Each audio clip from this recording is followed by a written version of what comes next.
Oh, hi. Hi there. How's it going? Good. How are you? Good. Let me turn my volume up. Okay.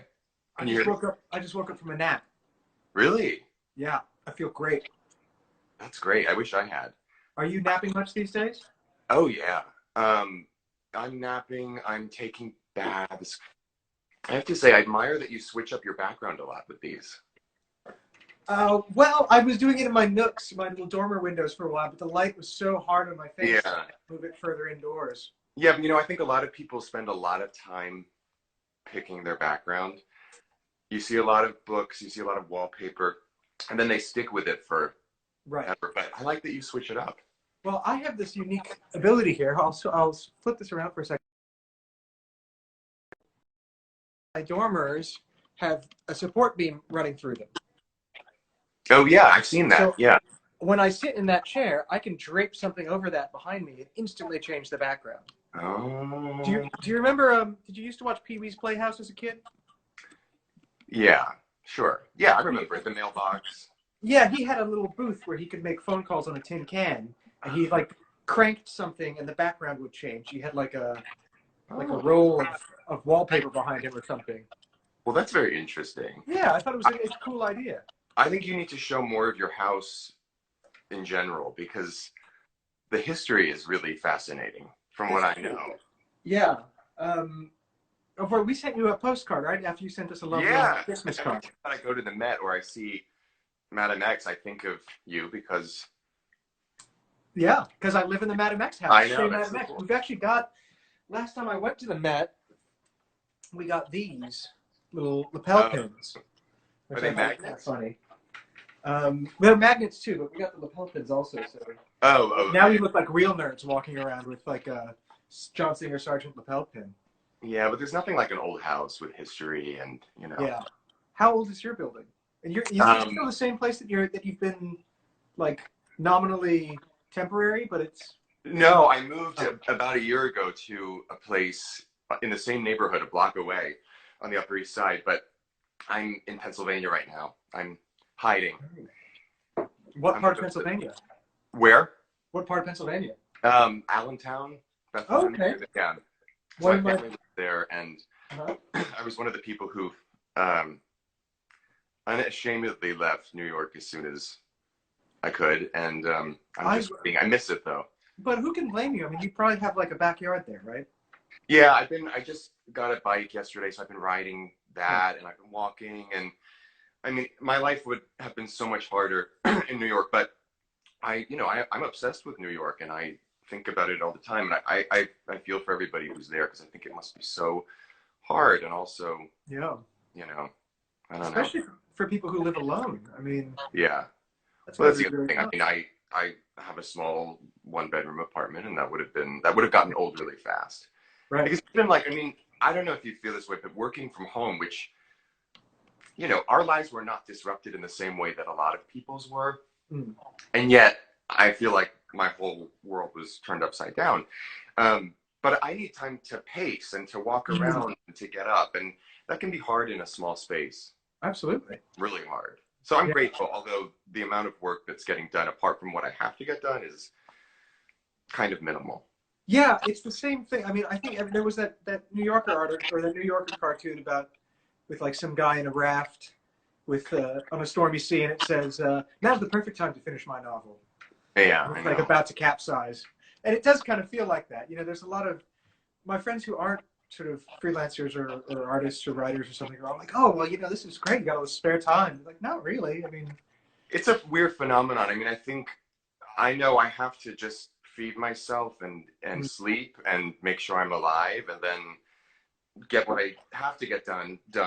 And yeah, then I can kind of focus on the fun stuff or personal projects, but the days are so short. mm. You find that? Yeah, I really do. It's really weird. That's not what I thought it Yeah. was going to be like. I thought we were going to just, I mean, I'm glad, but I find myself going to sleep earlier, but not like I was, a party monster before that. I wasn't usually staying up past midnight or something like that. yeah. But now I'm like, I'm my because Sarah has to get up so early for her shift to the hospital. She's usually Yeah. in bed by 10, and I find myself going to bed closer to then now. Well, like, what is there to stay up for? Well, exactly. Yeah. I mean, How is she doing? she's great. She's fine. Yeah, yeah. Yeah. She's just kind of. I mean, that's like that's how I kind of justify my any lack of productivity I have. I'm like, okay, well, my main responsibility is to like keep her fed, Yeah. sane. So if I fail at that, then I really know that I've failed. Yeah. my my writing can take a back seat. Yeah. Do you feel like because you were faced with this head on, are you less scared of it now? Yeah, in fact, Sarah and I were just talking about this. We went to the grocery store today, and I think she actually finally got an antibody test, which was kind of Oh, superfluous because we knew that she had it. yeah. Um, but luckily, so it turns out the tests seemed to work. So it said that she did have the antibodies. We're Uh-huh. hoping I can get one because we basically, she's worried that I'm kind of feeling too secure. Hmm. Because I think I probably had it if I was in here for 2 weeks with her. And didn't I didn't show have any symptoms? symptoms. Yeah. I mean, Right. if I had any symptoms, it would have been like, oh, I feel tired or something. But like, probably would have Yeah. felt that anyway. Yeah. I'm constantly tired. But I'm kind of assuming that I must have had it, and Yeah. she's worried that I'm gonna like be reckless because of that. That I'm gonna go out and I shake can't even someone's imagine hand having or the energy to be reckless. I mean, I can yeah, barely. This is the most stressed I've been in a long time. yeah, Yeah. I mean, I hate to admit this to the author of I Am Dandy, but I've been living in a t-shirt and basketball shorts for totally fine. a long time, and it's sometimes a robe if I feel extra Uh huh. fun. Well, Um, someone was saying that the dude from Big Lebowski is going to be like the fashion icon of oh, the new world. That and probably Tony Soprano. You know. yeah, I could see that. Yeah. Well, I think we're clinging to comfort, and it's the same. I mean, with clothes, but also like I subscribe to the Criterion channel because I thought, all right, I'm gonna really challenge myself, and like I Sure. have all this time, I'm gonna watch. No, I can't. Yeah. Like, I can't do subtitles right now. I can't. Yeah. I'm watching Frasier every night again for the So 100th so is time. my friend. No, sorry, my friend. Do you know Jason Diamond? No. Okay, you should meet him. You'd like him. Yeah. He's been watching all of Cheers. I watched Cheers before, but I Yeah. stopped after Shelley Long left because Okay. it just wasn't the same. Sure. But yeah, I mean, it's like, and it's brilliant, but I can't challenge myself anymore. Yeah. And I'm also watching Degrassi. Do you remember that? I've never watched it actually. It's good. Um, I don't know if I would say that, but it is. It's good. It's Yeah. good. It's about as deep as I can get right now. That's what I'll say. Right. And Well, so, yeah, it is good. It's very juicy, and mhm. I'm really invested in the characters, and it's nostalgic. I mean, I was in high school when the reboot happened, so I'm Okay. like the references are very, they bring me back, which is kind of Yeah. depressing. But Well, Matthew Carl Gale says he's been watching classic films, which I tried to do a of little bit course of he that. has. Yeah, I mean he did that anyway. I'm sure. Yeah. I I tried to sit down yesterday and watch a Romanian film that was a comedy, but again it was the subtitle. I mean, a Romanian comedy was like very dry and very Yeah. weird, and the subtitles. And I find myself like going back and watching Star Trek Deep Space Nine or something I like know. dumb that I can tune out. Well, not dumb, but something that I can Yeah. be like, I know what this is all about. Well, I felt guilty about it at first because I thought, this is such a waste of time. Like you have all this time, you should be reading more, and Yeah. but then it's like, no, I have to be good to myself, and if I need to watch Frasier and Degrassi at night to Yeah. feel good, then I do. Yeah. Um, like I don't think my masterpiece is going to be made during this time, and that's Right. okay. And I think that's actually a good thing to think about always. Is it's always in the future, and Yeah. I mean, we have to treat ourselves like we would treat a friend who's. I don't want to say this is traumatic because that word, I don't want to make Sure. light of a word that has a lot behind it, but it does feel traumatic to me, Mm. and it feels I mean, it's just, and you can't even, you're in it right now, so you can't really analyze it, but Mm. we have to let ourselves off the hook.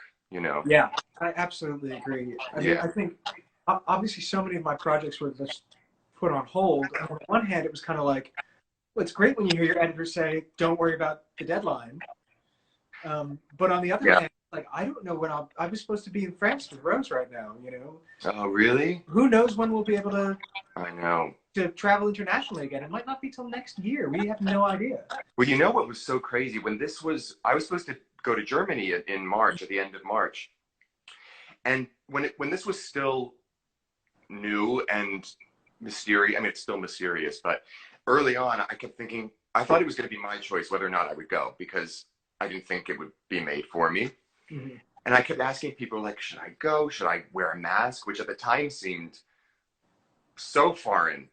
Yeah. And a lot of people were saying, go, you know, like, how bad could it be? Just go. Yeah. And I don't know, I think deep down I knew I was not going to go, but I was having dinner with a friend and Steve Knorr, who I think you know. Yeah. Yeah. And his mom was coming to visit him from Belgium. So we were talking about these trips that, you know, we have coming up. And he's very good at not looking at his phone when you're having dinner or something, which I'm not, but I, you know, try to be. So I didn't look at my phone for like an hour and a half or whatever when we were talking. And then we got up after dinner and I checked my phone and the travel ban from Europe had been announced. And Tom Hanks announced that he and his wife had it. And that was the first time that it felt, even though I don't know him, it felt like it was somebody I knew who had it.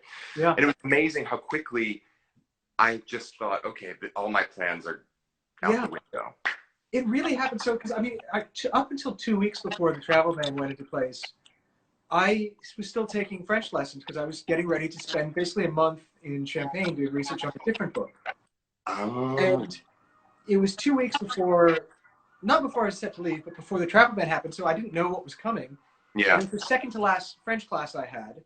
And I said to my instructor, you know, this thing is spreading, this virus. Could you teach us some health-related things? Because I didn't know how. Very practical.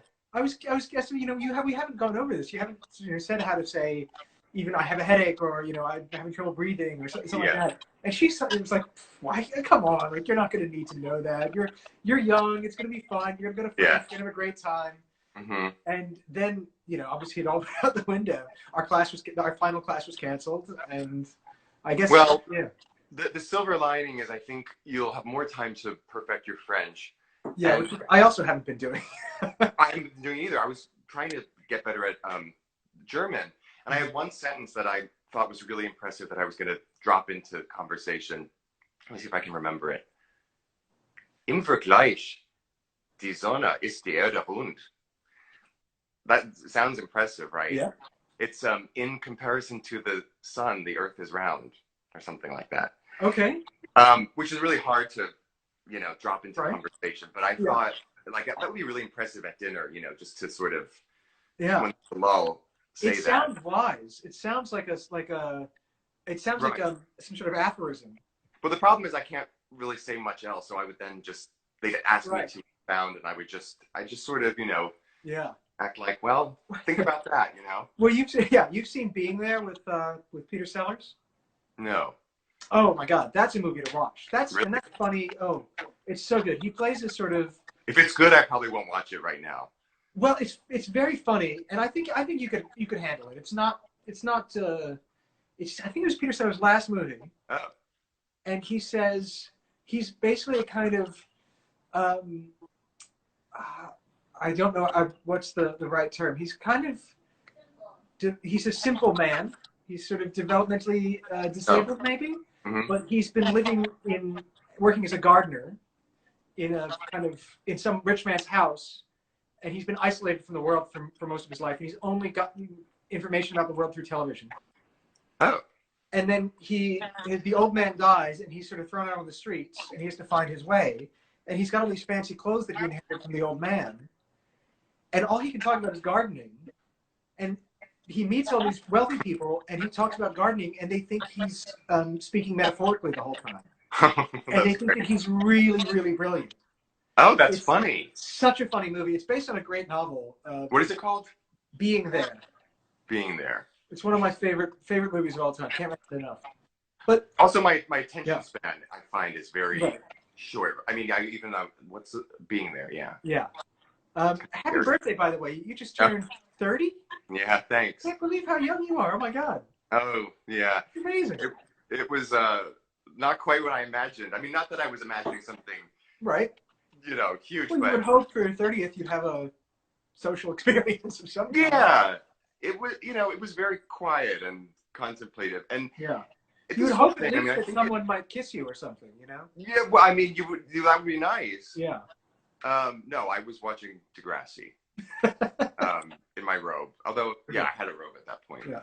Um, but this whole thing, I think, has gotten a little bit easier. I have to say, and knock on wood. But I think at first, I mean, I was thinking about this morning. Like at first, it was fun, Yeah. and Well, we I thought it was going to be like a week. Yeah, And like exactly. the Met Opera was streaming stuff, and we were like, Oh this is yeah, exciting. there was novelty to it, and I was creating illustrations about life in isolation, and a lot of people were doing that too, and and still are, And then it got to a point where it was like, I can't even think about this anymore, But then if you don't address it, whatever you talk about or illustrate seems kind of trivial. So it's a little bit like the elephant in the room. And now you can't help but, like, I think it's always there. Even if you don't address it, I can't watch a movie, even something from 50 years ago, without thinking about this. Which is so crazy. It's weird. It's very weird. Yeah. But I also feel like it lets you off the hook because you don't have to put it on your work and talk about the quarantine. I mean, you can, but I think it's just there. Yeah. Well, you were one of the first people I know who, right out of the gate, you made some kind of fun quarantine stuff. You did these fantastic illustrations to color in, and these Zoom backgrounds that are both marvelous. And so you were, I mean, I guess maybe you just sort of knew about, I didn't start using Zoom until it was sort of later on in the thing, so I didn't really know what that was. I didn't know about it either, and then a couple of people asked me about it, and I really had never heard of it, because I think right now, creative people are finding ways to use these platforms, but I think usually, it's business people who are using them, and now, schools, of course, but I think there are ways to be creative. And I was really scared at first because I thought with this whole thing, I thought collaboration was going to be dead. And it's not, Yeah. I mean, in fact, I think a lot of interesting things have come from this creatively. I mean, would you have done this before the pandemic? Would you have done the Daily Dandy? No. And I've always wanted to do something. This has always been a sort of like childish fantasy of mine. I interviewed Paul Feig recently. Yeah. And he's been doing this daily cocktail hour, or 15 minutes or whatever. And he was like, this is my dream when I was a little kid, was to have a TV show from my room.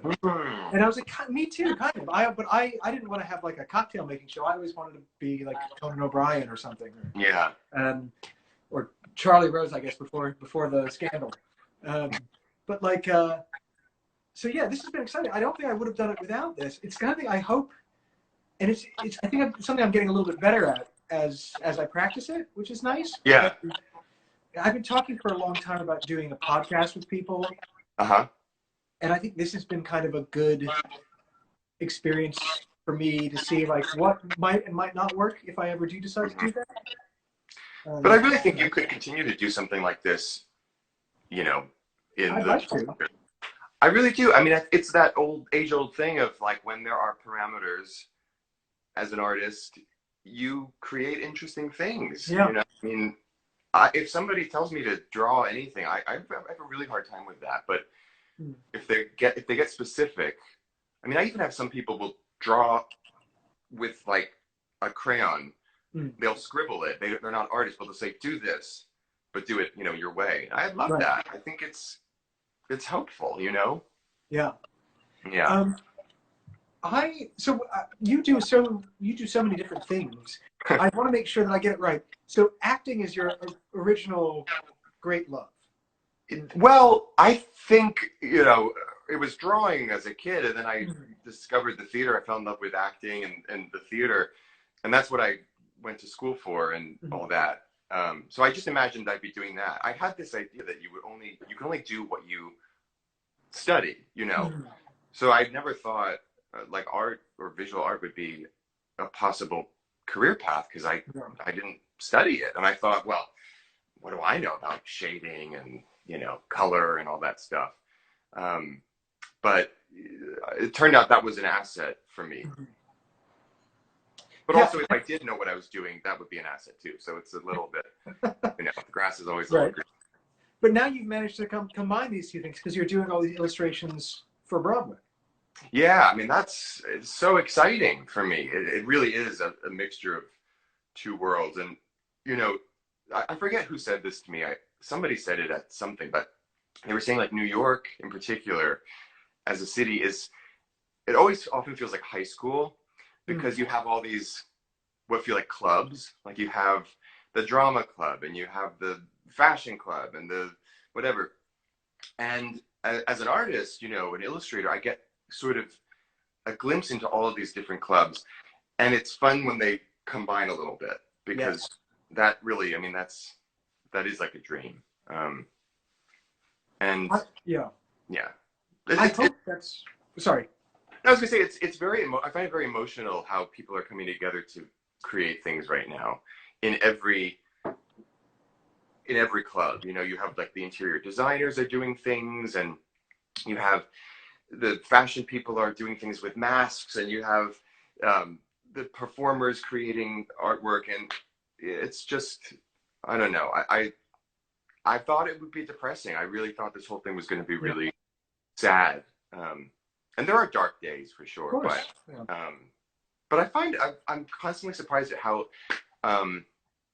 positive I feel. I'm sure I'll be struck by lightning in like 2 seconds, but it's kind of it is kind of a roller coaster. Sometimes at night I sort of feel kind of worried, but also because Sarah had already had the virus and got through it okay.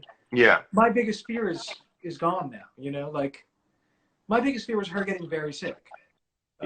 Because of her job, and now that that's not happened, and we're sort of through the woods on that, I can worry less. Well, I think that's sort of what I was asking you before, because I think the fear of it is what is so. That's why I think so many of us are not functioning at the level we wish we were, because there's this fear. But so I wondered if you felt, having conquered it, and gone through it, if it's less fearful. Yeah. Definitely. I mean, I when Sarah was sick, when she first got sick, in the first few days, because we were reading all this stuff about like, oh, after 5 days you either get better or you take a turn for the worse, and like all this kind of stuff like that. So the first few days, I could hardly sleep. I was just listening to hear her cough, and Yeah. But once she got through it, it was like, okay, well, there's of course it was also the kind of thing where like I was taking my temperature several times a day and like nervous that I was going to get it, and if we both got sick at the same time, that would be a huge disaster. But anyway. Do you have enough space that you were able to separate yourselves? Yeah. I was sleeping in this room, which is the study. So yeah, luckily we weren't living in our old apartment in Jersey City or something.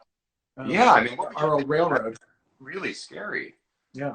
But I was going to say back to something you said a moment ago about all the different clubs in New York, because that's something I'm very, very passionate about. And when I was younger, I was always kind of obsessed with scenes, but not like not just. I was obsessed with the scenes that were multi. I don't know what the word would be. Multidisciplinary, I guess. So like when I read about New York in the 50s and 60s, and I read about people on lanes, and it would be like, Lenny Bruce and Woody Allen, and then like great writers and artists and all these different groups of people hanging together. Yeah. When I interviewed Hamish Bowles for the first book, editor of Vogue, he's that kind of guy. He's in fashion, but he's also literary, and he's also knows about the ballet and the opera and interior design. And I always had this kind of problem. I felt that in a lot of my experience in New York, it happened. I felt like it was more the case in New York than it was in other places. People would kind of hang out with their little groups. And I think that over the past few years, that's changed a lot. There's been more crossover. But I feel like when I was younger, maybe it's just because I was younger, but it felt like, okay, all of the, and we still called them the theater kids, even though we weren't in school anymore. All the theater kids would, hang out there, do their thing, and then Yeah. all the literary people would go do their thing, and there wasn't that much kind of cross pollination. Yeah, I mean, it's a I little feel like bit that's like changing now. the cafeteria at lunch tables, you Yeah. know.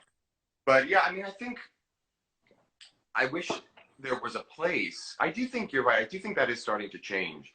Mm. But you think about all these places in the 20s and the 50s and 60s, physical places where people would convene and talk about art or talk about whatever, or things that they were not, you know, well versed in or they were interested in. Because sometimes I don't feel comfortable talking about the opera, which I don't really know, Sure. you know, much about. Yeah. But it's okay to not know that much. But yeah, I kind of long for a space like Chumley's or, you know, the old, Right. the speakeasies and The Odeon in the 80s used to be like that, right? the 80s. In the Odeon in the 80s? Oh, yeah. I mean, I don't know what you would call that right now, if there is something like that. Yeah. And the problem with scenes is that Instagram. yeah, that's true. The problem with scenes is that you don't know you're in one until it's happened already. Right. That's the whole, you can't sort of force it. Mm-hmm. You can't like just magic up a creative milieu. You have to kind of find yourself in one, I think.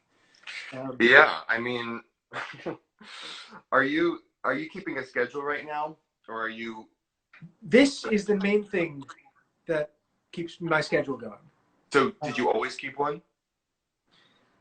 I never kept a very strict schedule. I usually keep, but there's usually some sort of thing. So it's usually I wake up, have my tea and breakfast, or you know, if I have breakfast, sometimes I don't. And then I spend, usually I don't start writing until the afternoon. I spend the morning going over emails and doing, I don't know, whatever little bits and pieces and stuff. Then I'll spend the afternoon writing, and then I'll usually get ready for Sarah to come home, make dinner for her or something. And then in the evening, read, watch TV. So it's normally that kind of schedule. Yeah, I mean, that's a semblance of a day, you know. Yeah. I think you either do or you don't. I think you're either inclined to do that or you're not, pandemic or otherwise. Because I'm really bad at it, and I always think, okay, this is the month where I'm gonna wake up at this and take lunch here, and now it would be really. I think I'd feel a lot better if I did it, but I just don't have it in me. It's like, I don't know. I've tried to keep rigid schedules before, and it's never worked. Yeah, it's got to be a very loose kind of thing for me. It works for some people. There's a book, I haven't read it, but I think it's called like How They Worked or something. Yes. Do you know what I think, I don't know if it's the same person, but I think it might be the same person who had a website all about that, or a blog. Yeah, like a young guy. Yeah, it was someone who had a blog all about creative people's schedules. That makes sense, yeah. I think we're talking about the same thing. Yeah. And my reaction to reading about that was like, oh, God, maybe this is why I'm not getting more done. But you can't force it, you know? Well, I remember I read that and I felt at first, you know, you look at like Benjamin Franklin or something, you're like, oh, yeah, right. You know, I'm screwed. But then I read Kingsley Amos's, and his was like, get up at 11, have a scotch and water with my lunch. Oh, great. Right in the afternoon, have a real drink at 6.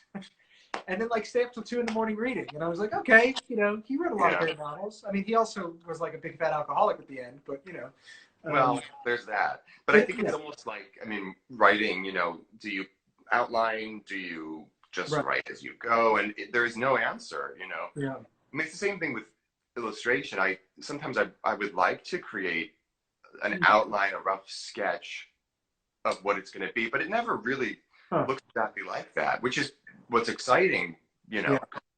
If you know what it's going to look like, then it would be so boring writing, I think, or illustrating. That's interesting. That reminds me of something. When, you know, last year I wrote my first novel, which I don't know if it'll ever get published or anything, but it was fun to write. Congratulations. Much more fun than I expected, and a lot more fun than writing nonfiction. That was kind of stress, actually. Yeah. But it was one of these things where I, even though I had sort of plotted things out beforehand, I found my characters with a mind of their own doing things that I hadn't intended. Like the one that sticks out is one of my characters gets lost in the woods at one point. I hadn't planned that, and it like changed the course of the novel after that point. And had you plotted it out somewhat before? I mean, I plotted out that they would be in the woods at a particular point, Yeah. and then I had that How could you get they lost? got back to the house. But then while I was writing, I was like, you know what? Actually, they're going to get lost in the woods now. That's totally what they would do, and Yeah. they'd have to find their way to a highway and then to a gas station. And it was just like, oh, Ah, that's that's what that person would do. Yeah, that person yeah. wouldn't know how to get back to the house. Well, so now that you said that your deadlines are looser or non-existent, or is that does that free you up a little bit, or because I need deadlines. I mean, my temptation is to go and sit down and just work on fiction right now, but I have 2 book projects that to be honest, can be doing some work on, even though I can't go and do all the research and interviews I need. I can do some of it, so I should be doing that. One thing I actually wanted to talk to you, I wanted to talk to you a bunch about your work process a little bit in terms of illustration. But first off, I want to say, so since quarantine, before this, I'd started dabbling a little bit in drawing and just practicing sketching and things like that myself. Partly because it's something my father's very good at. He's an artist, and it was just kind of a thing, something I started bonding over him with because I never really tried it. Yeah. I'm better at than I expected, which is always a nice feeling. Great. Yeah. But and Sarah has she's got a fashion design degree. She's a fantastic artist. Oh, But wow. so I started doing that, and since this has started, I've got stacks of aquarelle paper and all sorts of supplies that my father's given me, and so I've been doing that and trying this new way to kind of get my creative kicks out. That's not my typical version. It's not designing clothes and it's not writing. Yeah. Are you finding yourself delving into any other areas that aren't acting or music or drawing? Figure skating. No, I don't know. No, I Interpretive mean, dance. yeah, exactly. No, I've already been doing that. No, not really. I mean, I haven't even really been playing the piano, to be honest, which is something I usually do every day without fail. So, Wow. I've been lucky that I still have work and I still have projects that I have to work on, which is the best thing for me for how I mean, that motivates me every day. And I'd rather have those than personal projects anyway. But I have some personal projects I want to work on that I've sort of started thinking about and working on. But I do think, to your point, I think it is always good to shock your creative system a little bit. And I've heard lots of writers say if they're used to working on a computer, they'll try to write by hand with a pencil or something, and it opens it up. I mean, I never paint with a paintbrush, ever. And I mean, I started that way, but I do everything digitally. So I have done it occasionally in the last couple of years, but I'm much more comfortable working digitally. It probably would be good to do it more, not even because of what I would come up with, but it would just open up probably some more things, which is always, helpful. But I had a professor in college who was talking about, he said it's sort of like when you're an artist, you can either be like a surgeon, where everything you're doing is very precise and you know exactly what you're doing and where everything goes, and you're very clean with the tools, or you can be a mad scientist who just throws everything. And sure. And his point was that you kind of have to be both at different times. And once you figure out what works and what is successful, I think it is important to constantly try to, I mean, it would be like exercising, which I haven't been doing, but I have done it in the past. And I know you have to surprise your muscle. And if you do the same thing every day, you're going to stop seeing results. And I think this is another thing about being kind of multi-talented or having multiple different interests that you try. I think it's kind of useful to be able to, someone, I can't remember who it was, maybe it was Christopher Hitchens or something, he said that he thought that he couldn't write fiction because he didn't have any ear for music. He had this kind of theory that he had no sort of rhythm in that way or something like that. So he could only do journalism. Which I thought was, I mean, I don't know if that's a universal thing, but that's just how he sort of felt about it. So I think it's kind of I always like polymaths, I guess. I think that's something that's sometimes undervalued. I think people nowadays want everyone to specialize, or at least they did for a while. Yeah. That might be changing now because of the digital nature of everything. Well, I Now, also now being a polymath might be a more desirable thing than it was several years ago. that's probably true. But I also often think like for something to be an interesting creative project, you need a little bit of tension. Mm. So like I mean a painting of I don't know, something sort of uh, high society, upper class, upper Manhattan.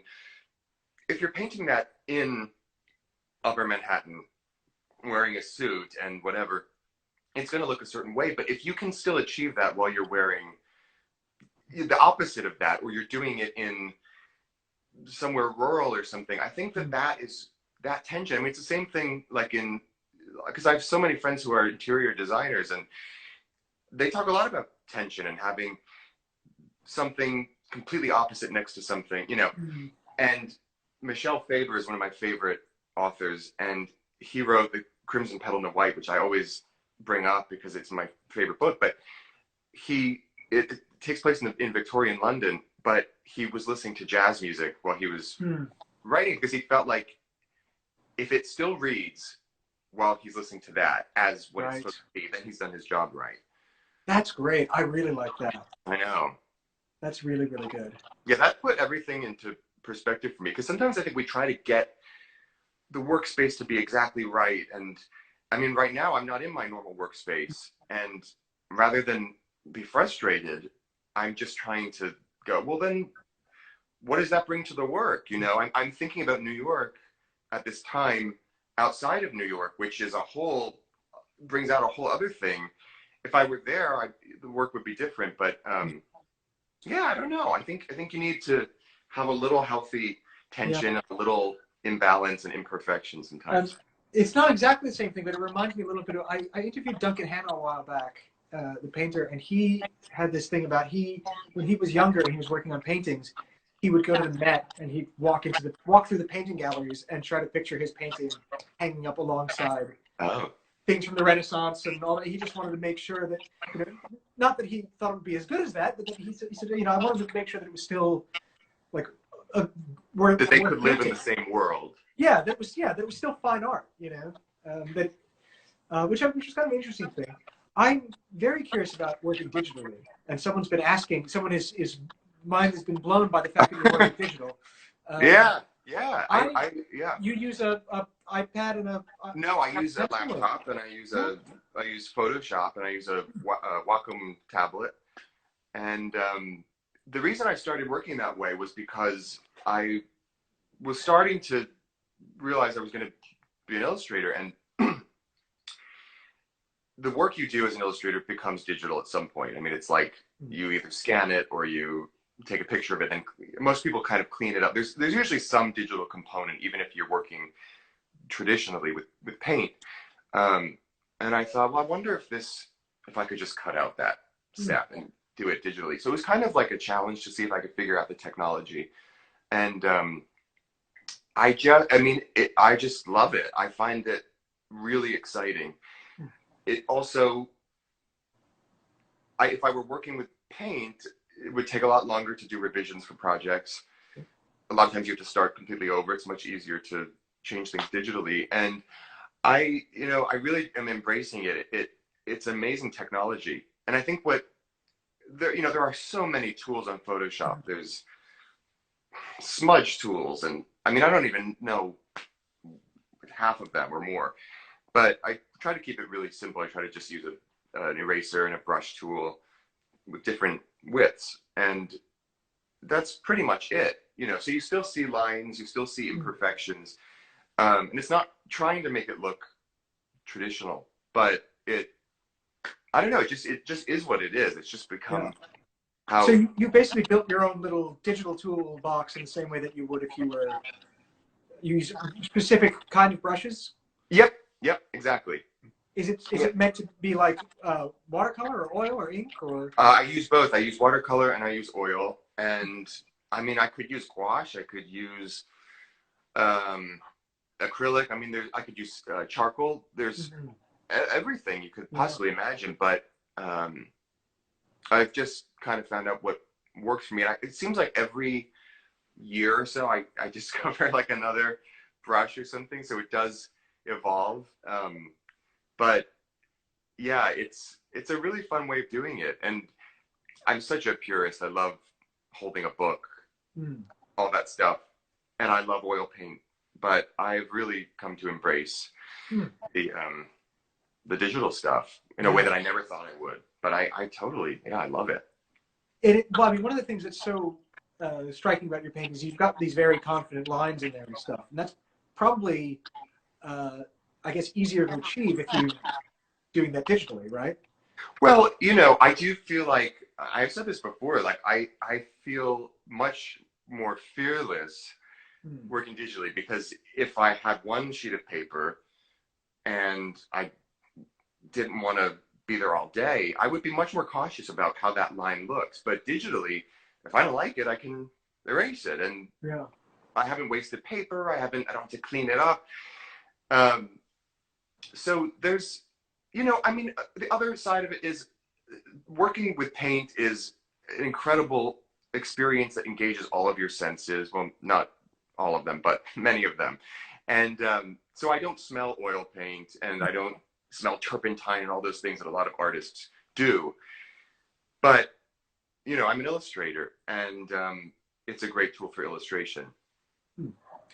Um, Another question I have is you've got such a, I mean, your illustrations create this world of kind of New York, um, whether it's theater or whether it's people in their homes. Are they characters in your head? Are they actual people that you're drawing? Are they based on people, or are they people you're inventing? No, they're usually, they get created as they go. I mean, I always start with the nose, Huh. which is usually turned up. Um, and then I do the chin, and then I do the hair. So I don't know what somebody's going to look like. I might have an idea like this is going to be an old woman or a young man, but even like the shape, I don't really know till I start going. So I really enjoy doing it. I mean, there's times where I do have to draw specific people, um, but I really enjoy just making them up. I mean, I love doing crowd scenes with 100 people in them. I think a lot of people Yeah. would find that tedious, but I don't know. I just love it. It's one of the things that I'm most impressed by when I see artists do that. When I went to the Felix Valaton exhibit at the Met, Oh yeah, his that was crowd amazing. scenes were incredible. He's got pictures of riots and people caught in rainstorms. It's just phenomenal. That was an amazing exhibit, and I felt like so much of it. I mean, like the because he did a lot of interiors too. Yeah, They were very contemporary feeling. Like I yeah, felt like that could be in Architectural Digest this month. yeah. I got a It, bunch of the. I'll show you. I've got a bunch of his prints up there. oh, I saw that yesterday when you Yeah. went live. I didn't know. I mean, I absolutely flipped out for the. Um, I mean, yeah, it was one of the best exhibits I'd ever seen. I thought, Yeah, me especially too. for woodcut and illustration, that kind of thing. Oh Um, yeah, that was do awesome. you uh, do any of the characters you create exist beyond that? Do you bring them back, reintroduce them? Do they have lives? Uh, I think they're all different. I don't think I've ever Mhm. intentionally drawn the same character twice. Hmm. I was complaining one time to a friend about how long it sometimes takes to do all these characters, which I actually generally do enjoy doing it, but sometimes it does feel, a little tedious. And he was like, well, why don't you just create like a database of characters and you can, since you work digitally, you could pull them in. Interesting. But that, I can't do that. Like that feels like not cheating, but I want to give them each Hmm. something. Because the thing is, they all kind of look the same. I mean, nobody has interesting features. They're all kind of drawn the same way, but they do have different clothes and they have different hats. I do a lot of coats too. I like coats. Yeah. Um, but if you were looking at it, you probably say, "Oh, that looks like somebody I saw in another one," but Hmm. that's not really intentional. Do you have any uh, desire to serialize things at all? I mean, could you I know that I mean, if you like things like Degrassi or Fantomas or that You kind like of thing, Grassy. um, Depends on us, yeah. I mean, Um, you could have a character. You could have like a Tintin kind of character or something, right? Someday. yeah, I mean, I definitely have had those conversations because I think a children's book is definitely in the That's great. future, and I'd like to do some illustrated books for adults too. It's daunting to try to come up with one character, to try to Mm-hmm. come up with an Eloise or a Madeline or Yeah. something like that. That I don't think happens overnight. Um, but when I did the calendar for the Carlisle Hotel last year, and that was fun because I tried to create a narrative where you would see the same characters throughout because Mm. either they were staying there. I mean, some people live at the Carlisle year round, but it's a revolving door, so people are coming and going. So you miss it if you're not thinking of it, but you might, if you look through it, you see the same people. And there's like a little story of people, this couple meets in January and by December they're together. So that was fun, but it was just kind of for me. Uh-huh. That wasn't part of the assignment. No, it was just something. I think I kept it to myself. It was a way to have a narrative throughout it, because it's 12 images. That's almost like doing a book, and I wanted it to feel like a story, even if it wasn't obvious. Yeah. Yeah. Have you read The Good Soldier Spake? No. It's a Hungarian novel by Jaroslav Hasek about a soldier in the First World War. And it's another one of these things. It's kind of like being there. So you can never tell throughout the whole thing whether he's really brilliant and trying to avoid combat, or whether he's really stupid and he can't get his way to the front lines like he wants to. Oh. So the whole time you don't know if he's playing everyone else for a fool or if he's really dumb. But it's got fantastic illustrations in it because it was it was from a time when novels were illustrated quite often. Yeah. And I really miss that. Yeah, I'm surprised, because right now people are embracing illustration, and I am a little surprised that's not made a comeback yet. Because I read The Moonstone last year, the Wilkie Collins novel. Have you read that? Love it. Oh, I loved it. There's a new BBC version that's terrible. Oh, really? I didn't know that. Really bad. I couldn't watch it past the first scene. So oh, that's a shame. I think it would. Well, I don't know if it would be hard to adapt, but I loved the book, and I had the paperback from the Strand, but it had the original illustrations in it, and it's exciting when you've turned to one, and it's exciting when they're not that frequent because it feels like, and you always wonder, why is this moment being illustrated? I love it. I mean, I think partly because so many of my favorite novels are humorous novels, comic novels. Yeah. They lend themselves so well to that, whether it's Huckleberry Finn or, I mean, I have my original paperback edition of Lucky Jim by Kingsley Amis. Oh, yeah. With that great Edward Gorey illustration. I know exactly what you mean. Yeah. Yeah. Well, you associated with the book, which then I guess is always a little bit.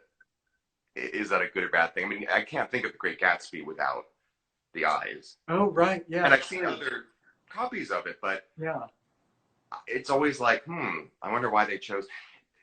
Yeah, I don't know. I mean, it's an interesting challenge to try to create something that's because you do, some of those covers live in infamy, Yeah. And some of them are celebrated forever, and some of them are turned into tote bags.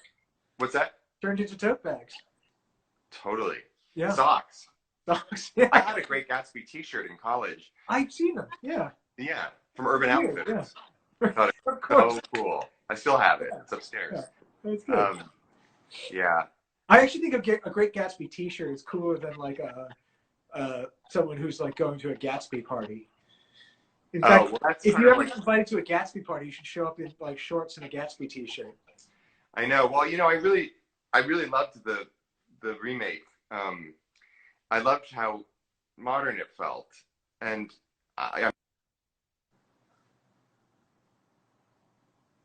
I there? Yeah. Sorry. Did I go away? Yeah. Just 1 second. Oh, okay. Anyway, I love the past. I love all that, but I like things to feel relevant too, and I think for me that's also why working digitally helps. I feel like I'm living in the 21st century. When I wrote the novel last year, a lot of people were like, "Oh, what time period is it set in?" Mm. And they all sort of assumed that I was going to be writing a novel set in the Oh, that's 20s interesting. or the 19th century or something. And I was like, "Oh, it's Yeah, set today. It's about people. It's yeah. about sort of New York fashion snobs going on a yoga retreat. Well, It's a now, satire of wellness culture." And yeah. and they were like, "Why are you writing about yoga?" And I was like, "Because it's funny." Um, Are you like going to what? add the pandemic into it? No, I don't think so. I was thinking because I've already got ideas for a sequel. Oh, Because one of the characters, one of the characters in that novel, when I moved down here, I met someone who's so much like them that I was after like, you well, wrote maybe this the person had character? a, huh? After you started writing the character? After I'd finished writing the novel, I Oh came my down here and God! I Wow. met a yoga instructor who was just like one of the people in the novel, That's but cool. even weirder. And I was like, well, maybe this person has a second act in New Orleans. Mm. So, but yeah, I was like, I want to write about the contemporary time Yeah. today, and Well, I always think it's interesting. Do you read Jane Austen? yeah, sure. I haven't in a while. Well, I don't really get it. I have to say, I think it's definitely me. I think I'm missing some. There's Sure. something that I don't quite connect with. I don't know what it is, but I'm sure it's brilliant. I've tried to read a couple. I just don't really get it. But I think it's interesting because she, among many other things, is famous for not addressing what was happening in the world. Right. With Napoleon and all these things. So I wonder, is it possible to write something that's contemporary, but again, I think it's that thing where it's still there. Even if you're writing a story Yeah. about people in a living room, it's. I mean, I don't think a minute goes by that I'm not thinking about this. I think this would be a very good opportunity for people to write mysteries, maybe horror, um, things where you can have like closed door plots. People all shut up in a country house together and they can't leave. I mean, there's all kinds of I know. I mean, it's a things like little bit that. of like escapism, but then I think also it can feel. I mean, I want nothing more than to be sitting in a theater right now and watching a play or Mm-hmm. a movie. But I think a lot of stories would feel really unimportant right now. Mm-hmm. You know? Yeah, that's true. But and then the converse to that though is I can also imagine after this, because this is something that literally everyone has been through. I can imagine people being like, "Well, why do I need to hear your quarantine I know. story? Like, what makes yours so special?" I think that we might be so exhausted from this collective experience that we'd be like, I don't want to fucking hear about Oh yeah. I mean, well, what you were eating for a month. you think about all like the screwball comedies from the 30s that Hmm. don't address what was happening. The Yeah, depression. Some of them do, but true. it's nice to imagine a life that's Yeah. not where there's other things happening. Yeah, I will be interested to. I mean, I think it'll be one of those things where some works of art will deal with it in more successful ways than others, and of course, there's no accounting for taste. So I mean, there are probably some people who would love to read stories about people stuck inside and their inner thoughts and feelings and all sorts of sentimental stuff that I'm not really into. Yeah. Um, but I'm as horrifying as this is. There's probably also a lot of humor in it, which is what I always look for in Yeah. situations. Um, Well, I mean, the whole thing is so fascinating because, like, the Sunday night was this massive Sondheim 90th birthday concert. okay. And you had all these amazing performers, the biggest singing Broadway people in the world, singing actors. And they're all singing these songs, some of which were written, 50 years ago or more. And somebody on Twitter wrote something like, I never knew Stephen Sondheim wrote so many songs about the pandemic or about the coronavirus. And I had that same reaction. You're watching these going, oh my God, it's like this horrible, but also a fascinating revelation of like nothing is ever going to be the same. Yeah. And good art is good art. I mean, I don't think we could see a production of Hamlet, or I don't think you could read Hamlet without somehow thinking Hmm. about it. I mean, I don't know. Even though, again, I don't think we're not at the point where we can have any hindsight.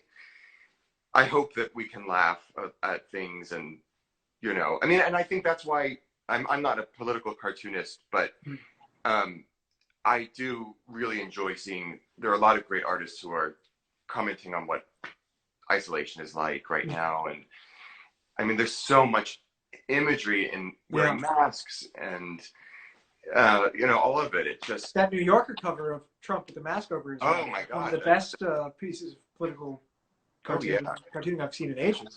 I know. But even in smaller ways, you know, on Instagram with people just, like Rob Wilson's an illustrator who I follow who, like, with so few lines, he just captures what it feels like to, you know, be sitting alone with your dog and looking out the window. I mean, but you also, he enables you to laugh at it and laugh at yourself. And we have to do that. I mean, I would go crazy if I wasn't laughing.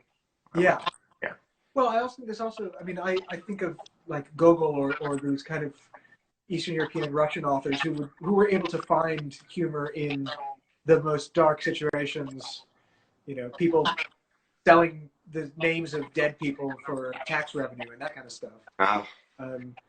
But I one question before we got to go in a minute. They're going to cut us off. But do you like Max Beerbohm? Yeah. Okay. Because his work reminds me a lot of yours. Oh, thanks. Yeah. Yeah. Just in terms of, partly because he did so much stuff about theater himself, because his brother was an actor. Yeah. I love his work. I mean, I'm glad you mentioned it because I'm after we hang up, I'm going to look at some more stuff. Yeah. Yeah. He does. He's one of the reasons I wanted to try drawing because I liked the way he did stuff so nicely. But that's awesome. A long way off. This was so much fun, Tug. Yeah, thanks for having me. This was really fun. I can't wait to see who else you bring on and watch. Do you mind if I post this on YouTube? No, I don't mind. I don't know. I mean, you've had more viewers than anybody else I've interviewed, I think. Oh, well. Yeah. You have a lot of fans. Sorry for being bored, if anybody was bored. No, it was really fun to talk to you, too. Thanks for having me. Yeah, absolutely pleasure. I hope that if my novel ever gets published, I'll say, get this Tug Rice guy to illustrate it.